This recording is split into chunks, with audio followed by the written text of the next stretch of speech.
Kadto ko diri sa Manila, di lagi na ako kaya. Kinareklamo, ma'am, nga kanang ga ngut-ngut siya, sakit, tapos nabudlayan ko maglakaw.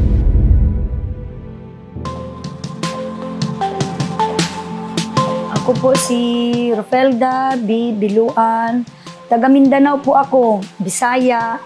Ang mister ko po Ilocano. Ang anak ko 5, pero mga pamilyado na po. Trabaho po ni mister, farmer. Binibenta ko po, marami po. May mga gulay. Nung panahon na yon, yung hindi ko pinapansin, ilang oras ako maglalakad. Naglalakad po ako, magde-deliver, tapos pauwi. Kuminsan nakakasakay po ako, kuminsan hindi.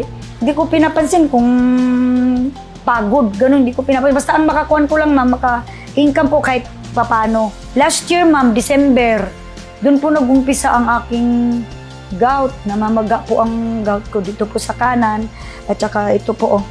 Ayan, nag-umpisa po to, malaki po to. Tapos, ma'am, katong December, di magiging mo maiwasan, ma'am, nga na ay mga handaan. Gabi na, matulog ko, tingnan ko matulog na. Once na magigda ko dito, man, kirot. Mo to, ma'am, pagka February, ma'am, biglaan, ma'am, nga nakareceive kong tawag na namatay akong igsuon. Di man tani ko mag-adto diri, ma'am, kay wala kwarta. Tapos biglaan, wala man akong naipon na pera. Kadto ko diri sa Manila, di lagi na ako kaya mo lagi ning akong ginareklamo, ma'am, nga kanang ga ngut-ngut siya, sakit, tapos nabudlayan ko maglakaw. Ginsang to Davao pag yun, ma'am, mga kong baylan.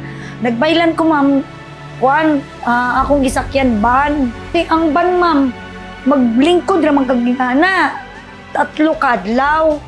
Amo to, ma'am, sana nakasuri ko dito sa akong ginikanan. Kay hindi man akong ginikanan. Adto ka diri, kay na ako'y barley.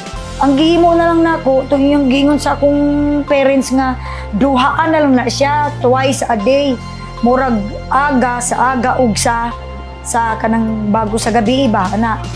Nagkuhan gid, ma'am, mga 1 week lang gid, ma'am. 1 week.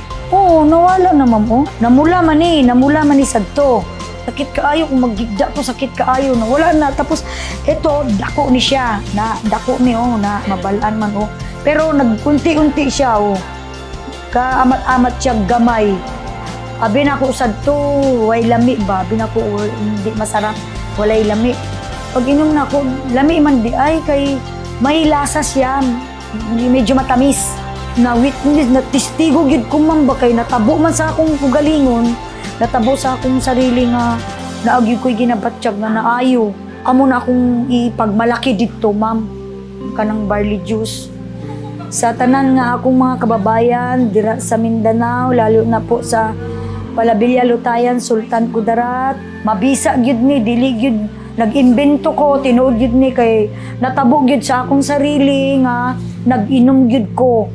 Amo na nga isa gyud ko nga witness kag testigo. Akong si Rofelda B. Biluan, taga Mindanao po. I chose JC.